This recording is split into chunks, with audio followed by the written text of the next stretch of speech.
अस्सलाम वालेकुम नाज़रीन, आप देख रहे हैं नसीम ज़हरा पाकिस्तान। मुआशी बहरान इस हद तक पहुंच गया कि लोगों ने कहना शुरू किया, पीटीआई के लोगों ने भी कहा, औरों ने भी कहा कि डार साहब को घर चले जाना चाहिए। डार साहब ने आज उसका बिल्कुल दो टोक जवाब दिया, गैर मुतवक्के बिल्कुल नहीं था। उन्होंने कहा ये कौन लोग हैं दो टके के जो कह रहे मैं घर जाऊँ, मैं बिल्कुल नहीं जाऊँगा और मैं I am doing what I can. तो आज ये मामला तो बहरहाल चलता रहेगा नाज़रीन। आज दो अहम सियासी सतह पर डेवलपमेंट्स हुई। एक तो इलेक्शन की जो डेट है पंजाब की वो आ गई। पंजाब में 30 अप्रैल को होंगे, ये सदर मुमलिकत की तरफ से एक ट्वीट आ गई है। दूसरी तरफ केपीके में इलेक्शन के हवाले से गवर्नर केपीके के जवाब के मुंतज़िर हैं, ये इलेक्शन कमीशन ने कह दिया। अच्छा, दूसरी जो ये तो इलेक्शंस के हवाले से बात हो गई। इम्पोर्टेंट डेवलपमेंट्स पर भी बात करेंगे क्योंकि बहुत से लोग कह रहे हैं अच्छा जी इलेक्शन का हो तो गया है, यहाँ तक बात आ गई है, लेकिन हमारा नहीं ख्याल इलेक्शन होगा, इस पर बात करेंगे। अच्छा, दूसरी अहम डेवलपमेंट क्या है, वो ये कि इमरान खान साहब पीटीआई के जो चेयरमैन हैं, यकीनी तौर पे रोज़ वो कुछ ना कुछ बात करते हैं, लेकिन आज उन्होंने दिलचस्प गुफ्तगू की है जर्नलिस्ट के साथ जो कि सामने आई, सबने रिपोर्ट की, तो उसमें से कुछ चीदा बातें हम आपके साथ शेयर करते हैं। एक तो उन्होंने ये फरमाया कि लगता है कि आर्मी चीफ मुझे अपना दुश्मन समझते हैं, फिर ये कि मैं करप्ट नहीं, आर्मी चीफ ही मेरे खिलाफ कोई करप्शन का केस निकाल लें। फिर उन्होंने कहा कि मुल्क की खातिर इस्टेब्लिशमेंट के साथ बैठने को तैयार हूं। फिर ये कि जनरल रिटायर्ड बाजवा ने रूस की मुखालिफत में तकरीर की, इनका कोर्ट मार्शल होना चाहिए। फिर अगर एक ही बार में आम इंतखाबात हो जाएं तो पैसे की बचत होगी, तो वो ये कह रहे हैं कि प्रोविंशियल के साथ नेशनल भी हो जाए। फिर ये उन्होंने पंजाब में वजारत आला के 300 के करीब उम्मीदवार हैं, ये उनका अपना कमेंट है। फिर परवेज़ इलाही साहब के हवाले से कहते हैं पूरा जोर लगाया गया कि परवेज़ इलाही मेरा साथ छोड़ दें, अब हमें इनके साथ वफादारी दिखानी है। उनको आपको मालूम है वो पार्टी में उन्होंने ज्वाइन कर लिया पार्टी पीटीआई, तो उस हवाले से बात करें। नाज़रीन, इन मामलात पर डिस्कशन के लिए हमारे साथ ऐसा पैनल है जो बहुत एक्सपीरियंस्ड है, पाकिस्तान की सियासत भी बहुत जानते अच्छे करीब से, और ख़ास तौर पे पंजाब की सियासत भी। हमारे साथ मौजूद है मुजीबुर रहमान शामी साहब। नाज़रीन, किसी तारुफ के मोहताज नहीं, अपना प्रोग्राम करते हैं नुक्ता नज़र और दहाइयों से कॉलम नवीस है, एनालिस्ट है और फाउंडर हैं ज़िंदगी मैगज़ीन के और चीफ़ एडिटर डेली पाकिस्तान के। शुक्रिया मुजीबुर रहमान शामी साहब। आरिफ हमीद भट्टी साहब, senior investigative journalist, analyst, columnist, president GNN news, अपना प्रोग्राम करते हैं खबर है।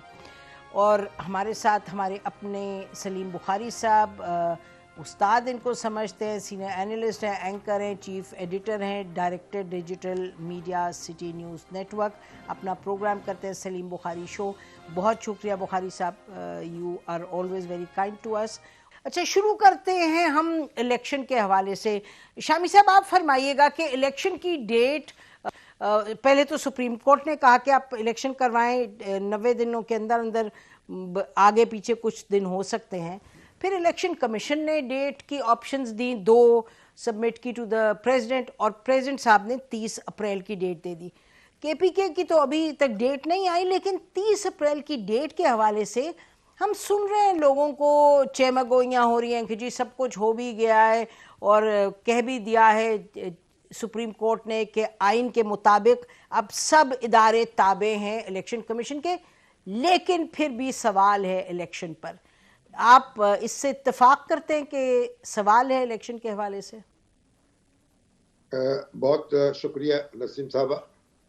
देखें, जब भी पाकिस्तान में इंतखाबात होना होते हैं, इस तरह की चहमगोइयाँ और इस तरह की क्यास आराइयाँ होती हैं, और बार बार ये कहा जाता है कि इंतखाबात जो हैं बर वक्त नहीं हो सकेंगे। मुझे नहीं याद पड़ता कि कोई भी ऐसा इंतखाब हुआ हो जिससे पहले बसरों ने और तजियाकारों ने और सियासी रहनुमाओं ने ये बातें ना की हों।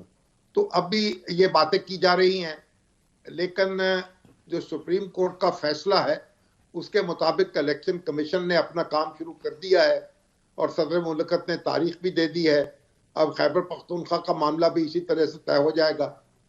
तो हमें तवक्को रखनी चाहिए कि सारे मामलात स्मूथली अंजाम पाएंगे और हम इंतखाबी अमल की तरफ बढ़ सकेंगे। अब अगर कोई एमरजेंसी हो जाती है, कोई अनहोनी हो जाती है, कोई ऐसी सूरत हाल पैदा हो जाती है जिसमें माहौल जो है इंतखाब के काबिल ना रहे, तो फिर तो वो दूसरी बात है। वो तो हम यानी इस वक्त कोई प्रेडिक्शन नहीं कर सकते, हम कोई ज्योतिषी नहीं है कि दायचे बनाने बैठ जाए। इस वक्त तक के जो हालात हैं और जो सुप्रीम कोर्ट का हुक्म है और फिर इलेक्शन कमीशन ने जो काम शुरू कर दिया है, तो उसके मुताबिक हमें तवक्को करनी चाहिए कि सारा मामला जो है बखैर खूबी तय पाएगा। जी हमीद भट्टी साहब, आपका क्या ख्याल है? बिस्मिल्लाहिर्रहमानिर्रहीम।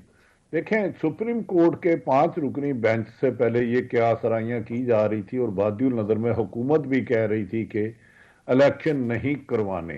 इसके लिए मरियम नवाज साहबा ने भी 2-3 जगह फरमाया कि पहले इमरान खान को नहल किया जाए, गिरफ्तार किया जाए और नवाज शरीफ की। लेकिन सुप्रीम कोर्ट के बाद जो 5 रुकनी बेंच का है, तो मुझे यकीन है नजर में 100% अब 30 अप्रैल को इलेक्शन हो जाएंगे। जैसे मुजीबुर रहमान साहब, खुदा ना खास्ता कोई आफत ना आ जाए, अब इलेक्शन को रोकना ये आइन की बहाली का इशू है। आपको याद होगा यूसुफ रजा गिलानी साहब काबिल एहतराम वजीर आजम थे, उन्होंने सुप्रीम कोर्ट ने कहा कि जी आप स्विस बैंक को लिखें उनके बारे में, लेकिन उन्हें नहीं लिखा तो घर जाना पड़ा। नवाज शरीफ को भी सुप्रीम कोर्ट के हुक्म पर घर जाना पड़ा और कासम सूरी पर भी जब सुप्रीम कोर्ट गए तो जाना पड़ा। तो सुप्रीम कोर्ट के हुक्म दूली का मेरा ख्याल है तस्वुर भी नहीं किया जा सकता। हुकूमत यकीनन इलेक्शन से फरार चाहती थी, नहीं करवाना चाहती थी, इसमें दो राय है ही कोई नहीं। जैसे कि वजीर कानून ने अजीब तशरीह कर दी, अनबिलीवेबल है। कहते हैं 5 रुकनी बेंच था, 5 जज साहब के सिग्नेचर थे कि जी 4-3 से आया। उनका तो यही हिसाब था कि चले छोड़े परा, कि वो तो बड़ी बिल्कुल अजीब सी बात थी। तो मेरा ख्याल है अब हुकूमत को, जैसे सुप्रीम कोर्ट ने हुक्म किया कि तमाम अदारे आईनी तौर पर पाबंद है इलेक्शन कमीशन की हिदायत पर ताउन करने के और अमल करने पे, मेरे ख्याल में आज इस वक्त तक 30 अप्रैल को पंजाब की हद तक तो इलेक्शन यकीनी है। रह गया केपी के, वो 2-3 रोज में यकीनन गवर्नर केपी के उसका भी तारीख दे देंगे, वो 8-10 दिन आगे पीछे या एक वक्त में हो सकता है, ये अलग इशू है। लेकिन अब इलेक्शन से फरार मुमकिन ही नहीं। ठीक है जी, बुखारी साहब आप बताइए इस पर। देखिए, गुजारिश ये है कि मेरे दोनों साथियों ने जो कुछ कहा मैं मुकम्मल तौर पर उससे इत्तेफाक करता हूं, लेकिन 2-3 बातें जो हैं वो काबिल गौर ज़रूर हैं। एक तो ये कि जब लास्ट टाइम इलेक्शन होने की बात हुई थी तो जो 3-4 सहूलतकार हैं या आप कह लीजिए कि जो सपोर्टिंग अदारे हैं उनकी तरफ से रिजर्वेशंस थी। लाहौर हाई कोर्ट के चीफ जस्टिस साहब ने कहा कि हम तो DROs और ROs नहीं दे सकते। मुसल्लह अफवाज की तरफ से कहा गया कि हम आपको मैन पावर नहीं दे सकते, क्योंकि वो तो कोई कह रहा है कि वो डिजिटल जो सेंसस हो रहा है उसमें यानी डिप्लॉयड हैं। फाइनेंस मिनिस्टर ने कहा मेरे पास पैसे नहीं हैं। तो अब क्या सुप्रीम कोर्ट के ऑर्डर के बाद ये तीनों पोजीशंस जो हैं वो रिवर्स गियर में जाके उलट हो जाएंगी, ये देखना बाकी है। मेरे ख्याल से इस पर तो कोई दो राय हो नहीं सकती कि इलेक्शन होने चाहिए थे, 90 ही दिनों में होने चाहिए थे। वो जितनी भी बात ने तवालत पकड़ी वो बिल्कुल गलत थी। जो भी उसका जिम्मेदार था उसको कंडेम करना चाहिए। इलेक्शन तो आईनी इतबार से 90 दिन के अंदर होने चाहिए थी।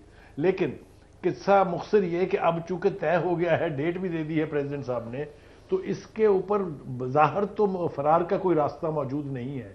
लेकिन जैसा मैंने आपसे कहा कि उन अदारों ने जिन्होंने सहूलतकारी करनी है, आपको पता है राना सनाउल्लाह का स्टेटमेंट इसके ऊपर क्या था, बिल्कुल। आपको पता है फाइनेंस मिनिस्ट्री ने क्या कहा था, आपको पता है मुसल्लह अफवाज के तर्जुमान ने क्या कहा था। तो ये फौरी तौर पर नसीम देखना पड़ेगा कि वो फौरी तौर पर अपनी विलिंगनेस जाहिर कर दें कि नहीं जनाब बिल्कुल अब डेट चूंकि प्रेसिडेंट साहब ने फाइनल कर दी है, अब तो इलेक्शन होना ही होना है और हम तमाम तर कोशिशें, तमाम तर मैन पावर और रिसोर्सेज देंगे ताकि आप इलेक्शन करें। इलेक्शन को मजीद किसी झगड़े का, किसी यानी फसाद की बुनियाद अगर बनाया गया तो मेरे ख्याल से ना वो कोई आइन की खिदमत होगी, ना मुल्क की खिदमत होगी, ना अवाम की खिदमत होगी। जो भी कंडीशन करना चाहता है इंतखाबात को, मेरा नहीं ख्याल कि वो जमहूरियत की कोई खिदमत कर रहा है। ये क्या इसका नतीजा क्या निकलेगा, इसकी इम्प्लीकेशंस क्या होंगी, वो मेरा ख्याल है वक्त पे छोड़ देनी चाहिए। इस वक्त जरूरत इस बात की है कि ये इलेक्टोरल प्रोसेस जो है ये शुरू होकर और अपने हतमी इंजाम तक पहुंचे, ताकि लोगों को नुमाइंदगी का हक मिले और ये जो पॉलिटिकल एम्पास है, जो खासतौर से पॉलिटिकल क्राइसिस पंजाब में है, उससे हमारी जान छुट सके। ठीक, बिल्कुल।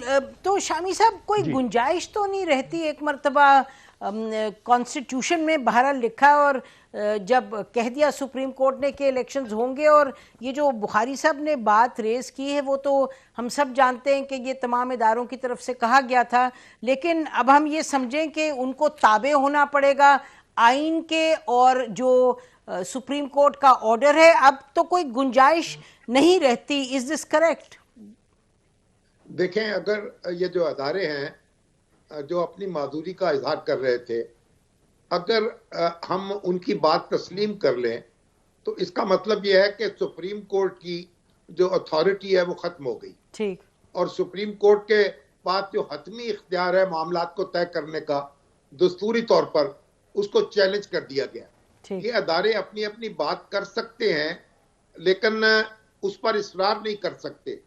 ये अब भी अगर इनकी तरफ से कोई दलाइल देना मकसूद है तो ये इलेक्शन कमीशन के पास अपनी बात कर सकते हैं, सुप्रीम कोर्ट के पास जाकर अपनी राय का इजहार कर सकते हैं, और अगर सुप्रीम कोर्ट को कायल कर लें कि वाकई कोई ऐसी सूरत हाल है कि जिसमें इनकी जो माजूरी है वो हकीकी है, तो फिर तो कोई बात मुख्तलिफ हो सकती है। मगर इन अदारों को फैसला कुन नहीं माना जा सकता, इन अदारों को फैसला करने का इख्तियार नहीं दिया जा सकता। ये सुप्रीम कोर्ट के ताबे हैं और दस्तूर के मुताबिक पाकिस्तान का हर अदारा इस बात का पाबंद है कि वो सुप्रीम कोर्ट के हुक्म की अताअत करे और उसको अमली जामा पहनाने में ताउन करे। तो मेरा ख्याल है ये तो अब जो सूरत हाल है बिल्कुल दो टोक है और इसमें किसी किस्म का रखना अंदाजी हो नहीं सकती। अगर कुछ भी करना है तो अदालत ही के जरिए होगा और गैर मामूली सूरत हाल में होगा, या अदालत को कायल करना पड़ेगा कि कोई गैर मामूली सूरत हाल पैदा हो चुकी है। उसके बगैर तो मैं नहीं नजर आता, वरना तो कॉन्स्टिट्यूशनल जो है सारी आपकी इमारत वो जमीन बोस हो जाएगी और एक हम अनारकी की तरफ बढ़ते नजर आएंगे। जी, और शायद ये भी कहना दुरुस्त होगा भट्टी साहब के उसका वक्त गुजर गया। बुखारी साहब ने बात तो बिल्कुल सही निशानदेही की कि ये सब कहा गया, लेकिन 2 दिन 3 दिन सुप्रीम कोर्ट की प्रोसीडिंग्स रहीं। अगर इन इदारों को लगता था कि इतना अहम उनका मामला है और मसला है, they could have requested to be party उसमें, और उसके बाद इलेक्शन कमीशन की भी पूरे 2 रोज लंबी मीटिंग्स जारी रहीं, वहाँ वो जाके कह सकते थे। तो इदारों की जो खामोशी है, हम ये समझें कि इदारे समझते हैं कि अब उनकी जिम्मेदारी है, अब उसमें से ये निकल नहीं सकते। नसीम, देखें, ये अदारों की जो राय है, मजबूरी है, ख्वाहिश है, ये सुप्रीम कोर्ट के फैसले से पहले तो कोई डिस्कस हो सकती थी। ठीक। अब जैसे शामी साहब ने फरमाया, ये मुमकिन ही नहीं कि सुप्रीम कोर्ट के हुक्म के बाद अगर कोई अदारा कहता है कि मैं इलेक्शन कमीशन से ताउन नहीं करता, तो तौहीन अदालत का मुर्तकिब होगा। नहायत उस्ताद काबिल एहतराम बुखारी साहब, मैंने एस्टेब्लिशमेंट के एक बड़ी अहम शख्सियत से बात की, अहम तरीन। मैंने कहा सर, सुना है आपने फौज देने से इनकार कर दिया। उन्होंने कहा सवाल ही नहीं पैदा होता, ना हमसे किसी ने कहा ना हमने कहा। तो मैं कहा सर मैं इसको टीवी पे कह दूं? तो उन्होंने कहा जी बिल्कुल 100% आप कहें। उन्होंने मेरी इतला के मुताबिक, लेकिन उस्ताद मोहतरम सलीम बुखारी साहब की बात को खुदा रहा खासा मैं इख्तलाफ नहीं कर रहा, लेकिन एस्टेब्लिशमेंट का कहना था हमने इनकार नहीं किया। लेकिन जैसे आपने फरमाया, अगर हुकूमत को कोई खदशात होते, जब ये केस चल रहा था, हुकूमत की तरफ से वकील जाके ये सारी इस्तदा कर सकता था, जनाब ये हालात है, मुमकिन नहीं। तो अब तो इन एवरी कंडीशन मास हुआ है, कोई खुदा ना खास्ता उस्मानी आफत आए, कोई बड़ा तबाह, कोई बहुत बड़ी ऐसी चीज आए जो हम सोच नहीं सकते, तो election writing on the wall है। मेरे ख्याल में तो आसिफ अली जरदारी साहब मोहतरम और शहबाज शरीफ साहब मौलाना से जो बात हुई है, उधर तो ये बात हो रही है भी इलेक्शन कराना मजबूरी है, फरार का कोई रास्ता नहीं है। अब तो ये बातें होने लग पड़ी है कि आप पीडीएम अकेले लड़ेगी, अलग अलग लड़ेगी, जो मेरी इतला है। लेकिन इसमें दोनों काबिल एहतराम, मुझसे बहुत सीनियर काबिल एहतराम है। तो इलेक्शन बादी नजर में आप लिख लें, बड़ी आफत के अलावा 30 अप्रैल को इलेक्शन होना है। पंजाब में केपी का आप देखते हैं, ठीक, मुमकिन है कि सियासी जमातें, हुकूमत या अपोजिशन, अल्लाह करे कि ऐसी स्टेज आ जाए कि सारी अपोजिशन बैठ के पूरे इलेक्शन की तरफ चले जाए। अदरवाइज 2 सूबों में तो असम्बलियां तरील होने के बाद आईनी तौर पर पाबंद है अब इलेक्शन के। ठीक, बिल्कुल ठीक। अच्छा ये बताइएगा बुखारी साहब के इमरान खान साहब ने जो कल बात आज इनफैक्ट कहा कि उनको कोट किया जा रहा है सहाफ़ियों की तरफ से जो उन्हें मिले थे कि अगर एक ही बार में आम इंतखाबात हो जाएं तो पैसे की बचत होगी। अच्छा, इसको हम क्या बस एक लाइट कमेंट समझें या हम समझें कि कोई गुंजाइश है कि पीटीआई कुछ इस तरह सोच सकती है, हुकूमत से बात हो सकती है? क्योंकि ये जो सब वापस जा रहे हैं, पार्लियामेंट में गए हैं, नेशनल असेंबली में, और कुछ हम देखते हैं कि बात जो आती है इनकी लीडरशिप से वो लगता है कि थोड़ा सा वो उनकी जो एक गुस्सा है शायद उसमें कुछ कमी है। एक तो ज़ाहिर इलेक्शन की डिसीजन भी आ गई है, तो क्या हम समझे कि कोई पॉसिबिलिटी है कि इलेक्शंस जो हैं तमाम एक दिन हो जाए या that is now a closed transaction? नहीं, पहली बात तो यह है कि बहुत ये अहम सवाल है, इतना लाइट नहीं है। खान साहब ने जो कुछ भी कहा है उसकी दोनों तरफ इंटरप्रिटेशन हो सकती है। या तो वो पंजाब के साथ ही नेशनल असेंबली के इंतखाबात भी कराना चाहते हैं, और या वो इसके लिए गुंजाइश दिखा रहे हैं कि अच्छा अगर दोनों का कराना, एक साथ कराना है तो कोई एक म्यूचुअली एग्रीड डेट हो सकती है। इसे दोनों तरफ इंटरप्रेट किया जा सकता है, लेकिन अथॉरिटी के साथ इमरान खान साहब की किसी बात को इंटरप्रेट करना जो है वो मुमकिन नहीं है। जो बात भट्टी साहब ने की, मैं यकीनी तौर पे उनकी क्रेडिबिलिटी को तो चैलेंज कर ही नहीं सकता, वो ठीक कह रहे होंगे, लेकिन ये मेरा बयानिया नहीं था कि फौज देने से और फौज की नफरी देने से इनकार किया था। ये बाकायदा स्टेटेड पोजीशन थी, आईएसपीआर ने रिप्रेजेंटेटिव के तौर के ऊपर ये कहा था, और ये बात अदालतों के फोरम पर भी हो चुकी है। इसलिए ये मैंने कहीं से दरियाफ्त नहीं की है, ये जमीनी हकायक हैं जिससे इनकार जो है वो बिल्कुल मुमकिन नहीं है। हाँ, widely reported. Having said that, देखिए 2-3 चीजें जो है ना उसके ऊपर गौर करना बहुत जरूरी है। अभी तक सिर्फ प्रेसिडेंट साहब की तरफ से डेट आई है और इलेक्शन कमीशन की तरफ से विलिंगनेस आई है टू प्रोसीड अकॉर्डिंगली। इसके मराहल हैं, अभी बहुत सारे मराहल हैं। नॉमिनेशन पेपर का शेड्यूल जो है, जो इलेक्शन का शेड्यूल है अभी उसने बनना है। अभी इसके लिए आरओज और डीआरओज बनने हैं, उनकी ट्रेनिंग होनी। एक मरहला नहीं है, बहुत सारे मरहले हैं। क्या इतने शॉर्ट वक्त में ये सारा कुछ होने जा रहा है जो कि होना चाहिए? ये कोई नहीं कह सकता कि जो सुप्रीम कोर्ट का हुक्म है वो ना माना जाए, लेकिन बहुत सारी गुंजाइशें और निकालने की कोशिश की जा रही है। आपको याद होगा नजीर तारड़ साहब ने कहा था हम इसके ऊपर रिव्यू में नहीं जाएंगे, इस फैसले के ऊपर सुप्रीम कोर्ट के, लेकिन अब बात हो रही है कि रिव्यू पिटीशन जो है वो फाइल कर देनी चाहिए। कुछ कह रहे हैं कि जिस मामले को लेके एक बिगर लार्जर कोर्ट की तरफ जाने की भी बातें हो रही हैं।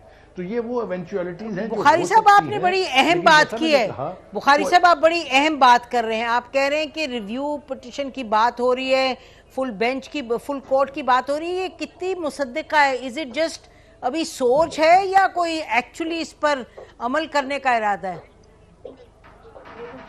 मेरे ख्याल से अभी ऐसी कोई कंक्रीट एविडेंस हमारे पास नहीं है कि हुकूमत ऐसा करने जा रही है, लेकिन ये मैंने 2 पॉसिबिलिटीज जिसके ऊपर यकीनन कुछ हलकों में बात हो रही है उस हद तक मैंने ये कहा है। मैंने पहले भी कहा और मैं अब भी कह रहा हूं कि इस प्रोसेस को अब मजीद गड़बड़ करने का ना फायदा मुल्क को होगा, ना जमहूरियत को होगा, ना किसी सियासी पार्टी को होगा। मेरे ख्याल से इस अमल को आगे बढ़ने देना चाहिए, और खास तौर से मीडिया से मेरी ये रिक्वेस्ट है कि हमें भी हर जिसके मुंह में जो आता है उसका बयान चलाने की बजाय हमें भी थोड़ी सी जमहूरियत की इतनी खिदमत जरूर कर देनी चाहिए कि भाई अगर सुप्रीम कोर्ट के ऑर्डर के तहत और इलेक्शन कमीशन की विलिंगनेस के साथ अगर इलेक्शन हो रहे हैं तो खुदा के लिए इसको होने दें। कहीं तो ये गंद सिमटना शुरू होना नहीं, किस हद तक फैलाते चले जाएंगे आप इसको? इस मुल्क के दीगर मसाइल जो हैं क्या उसकी तरफ तवज्जो देने की जरूरत नहीं है? तो ये जितनी जल्दी मसला हल हो जाए मेरे ख्याल से बेहतर है। बेशक कुर्सी की लड़ाई में क्या क्या ना हम खो दें। नाज़रीन, ब्रेक के बाद वापस आते हैं। Stay with us.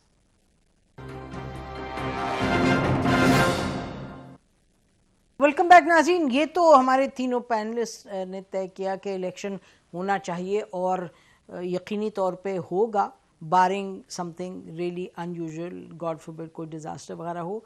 इसमें हम पूछते हैं अपने एनालिस्ट से जो कि बहुत तजुर्बाकार हैं कि क्या ये मुमकिन है कि पीडीएम एक कॉमन प्लेटफॉर्म से लड़ेगी या अलग अलग होकर के इलेक्शन लड़ेगी ऑन पार्टी बेसिस? बुखारी साहब, आपका क्या अंदाज है इसमें? देखिए नसीम, पहली बात तो यह है कि जब तश्कील पाई थी पीडीएम तो उस वक्त भी कहा गया था कि ये एक सियासी इत्तेहाद है, एक नहीं है। और फिर उसके बाद जिस तरह की गुफ्तगू हमने सुनी है, चाहे वो कायरा साहब का स्टेटमेंट है, चाहे वो जरदारी साहब का स्टेटमेंट है कि जनाब हम तो हर हल्के से उम्मीदवार खड़ा करेंगे, तो मुझे नहीं लगता कि ये इलेक्शन जो है इस एतबार से एक इंतखाबी इत्तेहाद की सूरत में लड़ा जाएगा, चूंकि नून लीग अपनी किसी सीट को कंप्रोमाइज करने के लिए पंजाब में तैयार नहीं होगी, तो पीपल्स पार्टी अपनी किसी सीट पर कहीं कोई सीट एडजस्टमेंट करने का सोच भी नहीं सकती सिंध में, और यही हाल JUI का है पेशावर में। तो ये 3 बड़े सूबे जो हैं ये तो पहले से तय है। रहा बलूचिस्तान का, तो वहाँ कभी एक पार्टी को कभी भी क्लियर मैंडेट नहीं मिला है, वहाँ पर मखलूत हुकूमत बननी होती है और वो किसी भी सूरत में बन जाती है, चाहे इलेक्शन का नतीजा कुछ भी निकले। जी बिल्कुल। तो मेरा ख्याल ये है कि ये इंतखाबी इत्तेहाद में कन्वर्ट नहीं होगा, अपनी अपनी पोजीशन के ऊपर स्टिक करेंगे। और एक जो मैंने ये बात क्यों कही है उसकी वजह यह है कि जो हमने देखा पिछली 4-5 दिहाइयों में जो भी वजीर आजम बने, जिस पार्टी ने भी मरकज में हुकूमत बनाई है, उसकी परफॉर्मेंस पंजाब में बेहतर रही है, तभी वो इस नहज को पहुंचा है। और ये बात अब सबको बावर हो गई है, मेरे ख्याल से PTI भी और बाकी पीपल्स पार्टी और PMLN को तो ये पता ही है कि परफॉर्मेंस दिखानी पड़ेगी पंजाब में। The larger number of seat you get in Punjab that enables you to form the government in the center, ये एस्टेब्लिश्ड बात है, ये एक जमीनी हकायक का हिस्सा है। Absolutely. तो मेरा ख्याल से ये इंतखाबी इत्तेहाद नहीं बनेगा। हाँ, जहां पर PTI स्ट्रॉन्ग है वहां पर जॉइंट कैंडिडेट खड़ा कर दिया जाए अगर इसके इम्कानात बाकी हैं, तो मेरे ख्याल से इस बेसिस पर यह इलेक्शन लड़ा जाएगा। ये इंतखाबी इत्तेहाद न कभी था और ना ये बन सकता है, और ना ही इसके मेन स्ट्रीम पार्टीज चाहेंगी कि ये इंतखाबी इत्तेहाद में कन्वर्ट हो। जी, और अगर लेकिन असेसमेंट्स देखें तो लोग कहते हैं कि जी काफ़ी जगह PTI जो है वो ज़्यादा उसमें उसके पास वोट्स हैं, मेजॉरिटी नज़र आती है, सपोर्ट नज़र आती है। राजनपुर का सबके लिए एक बड़ा सरप्राइज़ था, देखिए उन्होंने वहाँ काफ़ी वोट्स पोल कर लिए, हालांकि केयर टेकर गवर्नमेंट है, कोई एक प्रो PTI गवर्नमेंट तो नहीं है, उसके बावजूद भी। ये बताइए शामी साहब, क्या नवाज शरीफ साहब का कोई इरादा है लंदन से तशरीफ़ लाने का, और कब आएंगे? क्योंकि इलेक्शन ये पंजाब का, अगर बुखारी साहब की बात को आगे बढ़ाते हुए, कितना वो अहम इलेक्शन है, तो अगर इतना अहम इलेक्शन है तो मियां नवाज शरीफ साहब किस चीज़ का इंतज़ार कर रहे हैं? देखिए, अभी तक तो कोई कंफर्मेशन नहीं है लंदन से कि नवाज शरीफ साहब आएंगे। जब तक यहाँ चीज़ों में क्लैरिटी नहीं आती और ये वाज़ेह नहीं होता कि यहाँ आकर वो क्या किरदार अदा कर सकेंगे, मैं उस वक्त तक फैसला नहीं कर पाएंगे। लेकिन इससे कदर नजर नसीब मैं ये अर्ज कर रहा हूँ, ये बात दुरुस्त है कि तहरीक इंसाफ जो है वो इस वक्त मकबूलियत उसकी कसब एतराफ़ कर रहे हैं। लेकिन जो आपने अभी राजनपुर की बात की है, देखिए ये हल्का जो है ये आबाई हल्का था जाफर लगारी मरहूम का, और वो यहाँ से मुसलसल कामयाब होते रहे, आज़ाद भी और मुख्तलिफ पार्टियों के टिकट पे भी। और मोहसिन लगारी साहब जो उनकी जगह मुंतखब हुए हैं, वो उनकी बेटी और उनकी बेगम उनकी कैंपेन चला रही थी और उनको बाकायदा दस्तारबंदी हुई है मोहसिन लगारी की, और वो जाफर लगारी के जानशीन करार पाए हैं। तो इस लिहाज से इस हल्के के नताइज को देखकर हम पूरे पंजाब के बारे में अंदाजा नहीं लगा सकते। जी यकीनी तौर पे वो एक ट्रेडिशनल, ये बात अपनी जगह है कि ये वॉक ओवर नहीं होगा किसी को। यहाँ जो मुस्लिम लीग नून की जो इब्तदाई पोजीशन थी जब हुकूमत डिसमिस नहीं हुई थी, या सॉरी हुकूमत के खिलाफ तहरीक एतमाद मंजूर नहीं हुई थी इमरान खान साहब की, उस वक्त जो मुस्लिम लीग नून की पोजीशन थी तो वो ऐसा लगता था कि उसके उम्मीदवार जो हैं वो टहलते हुए आएंगे और कामयाब हो जाएंगे। लेकिन अब ऐसी सूरत नहीं है। अब बड़ा कांटे का मुकाबला होगा, शहरों में भी होगा, देहातों में भी होगा, और देखते हैं। यानी मैं ये अब कहना मुश्किल है कि कौन सी पार्टी जो है फैसला कुन कामयाबी हासिल कर लेगी। इसके लिए हमें इंतजार करना पड़ेगा और भी कुछ देर मजीद हालात का जायजा लेना पड़ेगा। बेशक, और वैसे भी टहलने वहलने का तो वह खत्म हो गया। अब देखिए ना, जैसे इमरान खान साहब ने कहा भट्टी साहब के, ऐसा लगता है आर्मी चीफ मुझे अपना दुश्मन समझते हैं। बड़ी दिलचस्प एक कमेंट है, बट बड़ा मानी खेज है। ब्रेक के बाद आप ही के पास आएंगे और पूछेंगे इमरान खान साहब का मकसद क्या था ये कहने का। स्टे विद अस नाज़रीन। वेलकम बैक नाज़रीन। ऐसा लगता है आर्मी चीफ मुझे अपना दुश्मन समझते हैं। भट्टी साहब, क्या मकसद है इमरान खान साहब का ये कहने का, क्यों कह रहे हैं? थोड़ी सी एक बात कर लूं। देखिए, पंजाब के जो इलेक्शन है अब जिमनी नहीं है। जैसे बुखारी साहब ने भी और शामी साहब ने फरमाया, पंजाब जो जीतता है वो फेडरल बनाता है। ये 5 साल के लिए इलेक्शन होंगे, 5 साल के लिए। मेरी अपनी असेसमेंट है, खुद आईबी का सर्वे है, मैं उस एजेंसी का नाम ले देता हूं, और 5 के बादियों नजर में इमरान खान कामयाब होते हुए वादे नजर आते हैं। कल रिजल्ट क्या होगा वो मुझे गैप का इल्म नहीं है। इसीलिए पीटीएम ने सोचना शुरू कर दिया है कि अगर 2 सूबों में, अगर मैं लफ्ज कह रहा हूं, हो सकता है पीटीएम कर दे, नून पीपल्स पार्टी, तो हमें एमएनए के इलेक्शन लड़ने में बहुत मुश्किलात होगी जो 4 या 6 महीने बाद में हो। इसीलिए को गौर किया जा रहा है। हाँ, दूसरी तरफ आ जाते हैं कि इमरान खान, मेरे ख्याल में इमरान खान साहब को एक पार्टी के सरबराह होने के नाते मौजूदा आर्मी चीफ के बारे में ये बात नहीं करनी चाहिए थी। वो मुझे अपने दुश्मन समझते हैं। हाँ, ये कड़वा सच है कि पाकिस्तान में अदारों की इंटरफेरेंस रही है और काफी हद तक हो भी रही है। बीइंग ए जर्नलिस्ट, ये मेरी राय है, इख्तलाफ उनका हक है, ये फैसले आते रहे हैं। आज भी मरियम नवाज साहबा कह रही थी कि उसके सहूलतकार इमरान खान के है। ये अजीब सहूलतकार है कि 70 पर्चे हो गए, कातलाना हमला हो गया, 4 पेशियों पे जाते हैं, 4 तरीकों पे जाते हैं, 2 दहशतगर्दी के और आ जाते हैं। तो इमरान खान को ये बात मेरे ख्याल में नहीं कहनी चाहिए। एक तरफ हम खुद कहते हैं कि अदारों को बीच में इंटरफेरेंस नहीं करनी चाहिए। हाँ, लेकिन इस मौके पर मेरी तो ख्वाहिश है कि हुकूमत और अपोजिशन बैठ के कोई दरमियाना रास्ता निकाले जिसमें सिर्फ इलेक्शन ना हो, साफ और शफाफ हो, हारने वाला जीतने वाले को मुबारक दे, बिल्कुल बिल्कुल ऐसे लगाए। ऐसे हालात नजर नहीं आ रहे, लेकिन सोचना होगा कि मुसलसल 15 साल हो गया जमहूरियत के, अब सियासतदानों को अपनी जो दिखाना होगी थोड़ी सी। बेशक लड़ाई इनकी कहीं तो खत्म नहीं होगी। जी बुखारी साहब, ये ऐसा लगता है आर्मी चीफ मुझे अपना दुश्मन समझते हैं, व्हाट इज दिस? मैं इसके ऊपर आता हूं, अगर आप मुझे इजाजत देंगे। छोटा सा कमेंट मुझे करना है। जो पंजाब के हवाले से हम बात कर रहे थे वो ये है कि उसको हम क्राइटेरियन इसलिए भी नहीं समझ सकते, जिस तरह शामी साहब ने कहा कि जितने भी इलेक्शन यहाँ जीती है पीटीआई, वो सारे ज़िमनी इलेक्शन थे और वो सारी पीटीआई की छोड़ी हुई सीटें थी। आप देखें, जुलाई के अंदर जो 20 इलेक्शन हुए उसमें से 5 हारी है पीटीआई, 15 जीती 20 में से। इसी तरह से जो एमएनएस के इलेक्शन थे जिस पर 7 सीटों पर खुद इमरान खान साहब खड़े थे, वहाँ कराची में 1 सीट हारे वो, मुल्तान की सीट हारे वो। तो इसको क्राइटेरियन नहीं हम बना सकते कि ये ओवरऑल रिजल्ट होने जा रहा है आने वाले इलेक्शन का। Now coming to your current question, देखिए गुजारिश ये है कि ये अजीबोगरीब एक खेल है जिसमें हर कोई अपनी दरफुंतनी डालना समझता है उसका हक है। अब खान साहब को चाहिए था, अगर उन्होंने अपना दुश्मन आइडेंटिफाई कर दिया तो फिर वो मुख्तलिफ इदारों में अपने दोस्तों को भी आइडेंटिफाई कर देते। ये नहीं हो सकता कि आप आइसोलेशन में एक एस्टेब्लिशमेंट को टारगेट कर लें। मेरे ख्याल से अभी तक इस आर्मी चीफ की तरफ से कोई ऐसा जेस्चर हमें देखने को नहीं मिला जिस पर पार्टीजन होने का शुबा किया जा सके या इल्ज़ाम लगाया जा सके उनके ऊपर। अब अगर एक ऐसा शख्स जो अभी सेटल भी नहीं हुआ अपनी सैडल में, उसके हवाले से आप इतना स्वीपिंग स्टेटमेंट दे देंगे तो फिर मैं इसके हवाले से कुछ ज़्यादा कहना नहीं चाहता। लेकिन जो उसके साथ अटैच्ड असर्शंस थी खान साहब की, मिसाल के तौर पर उन्होंने कहा कि जनरल बाजवा जो है उसके खिलाफ केस होना चाहिए, उसने रूस के खिलाफ तकरीर की, तो आपका भी कोर्ट मार्शल होना चाहिए, आपने भी अमेरिका के खिलाफ तकरीर की थी, और एक दफा नहीं की थी, एक दफा से ज्यादा दफा की थी। ये तो प्राइम मिनिस्टर है ना जी, he has a right. Rally में की थी पब्लिक में। बुखारी साहब एज अ प्राइम मिनिस्टर तो कर सकते हैं ना। दिस इज क्वेश्चनेबल मैडम, मेरा नहीं ख्याल कि इस तरीके से आप अंदर की हुई बातें अपने अच्छा सॉरी, नहीं आप अंदर की बात कह रहे हैं, नहीं आई थॉट आप जनरल कह रहे हैं तारीख की है। नहीं, बिल्कुल ठीक बात है, state secrets should not come out. बिल्कुल आप ठीक कह रहे हैं, बिल्कुल सही कह रहे हैं।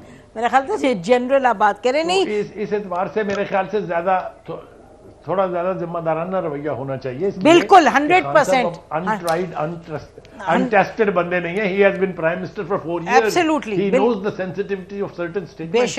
बेशक और वो पूरा जो के खिलाफ, मेरे खिलाफ एक कंस्पिरेसी है, मेरा ख्याल है कि साइफर टेलीग्राम तो बिल्कुल कंडेमनेबल थी और उसके खिलाफ लिखा भी गया, भेजा भी अमेरिका को डिमाश, लेकिन कंस्पिरेसी तो खुद भी कह दिया इमरान खान साहब ने कि असल में जनरल बाजवा साहब थे, कंस्पिरेसी नहीं थी। पर बहरहाल देखते हैं अब आगे चल के क्या सूरत हाल पैदा होती है। इमरान खान साहब ने यह भी कहा कि मैं इस्टेब्लिशमेंट के साथ बैठकर बात करने के लिए तैयार हूँ। जैसे भी नाज़रीन हमारे पैनलिस्ट कह रहे थे कि बड़ा ज़रूरी है कि इलेक्शंस हो, सही तरीके से हो और ऐसे हो कि सब उसका जो रिज़ल्ट है उसको माने और उसको एक्सेप्ट करें, क्योंकि इस लड़ाई में ये मुल्क बहुत कुछ खो रहा है। ये जो सियासी लड़ाई है ये कहीं जाकर ख़त्म होनी चाहिए। इमरान खान साहब as a major opposition leader, Pakistan की बहुत बड़ी पार्टी के हैं लीडर, इनको बहुत सोच समझ के बात करनी चाहिए और same is the case with the government. हमारी तरफ से इतना ही। खुदा हाफिज़। पाकिस्तान जिंदाबाद।